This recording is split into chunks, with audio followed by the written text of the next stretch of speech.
മഴത്തൂര് മുംബൈയില് വൈജയ്ക്ക് പുതിയൊരു പ്രഹരം നമ്മുടെ കൃഷ്ണമോൾ കൊടുക്കുകയാണ്. തൻ്റെ മുൻപിൽ വെച്ച് തൻ്റെ ചേച്ചിയെയും തൻ്റെ അച്ഛനെയും പറ്റി ഇല്ലാ കഥകൾ പറഞ്ഞു തുടങ്ങുന്ന വൈജയ്ക്ക് ഒരു പുതിയ പാഠം നമ്മുടെ കൃഷ്ണമോള് പഠിപ്പിച്ചു കൊടുക്കുകയാണ്.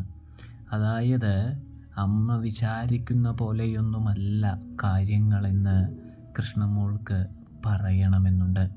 പക്ഷേ വൈജയന്തി വലിയ ദേഷ്യത്തിലായതുകൊണ്ട് തന്നെ കൃഷ്ണമോൾ പറയുന്നുണ്ട്, ചിലരുടെ മനസ്സിൽ ദുഷ്ടതയും കുടിലതയും ഒക്കെ മൂടിക്കിടക്കുകയാണ്.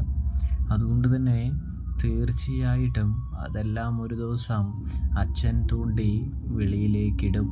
അപ്പോൾ എല്ലാ രഹസ്യങ്ങളും പുറത്തേക്ക് വരും എന്ന് പറയുന്നത് കാണാൻ സാധിക്കും. അപ്പോൾ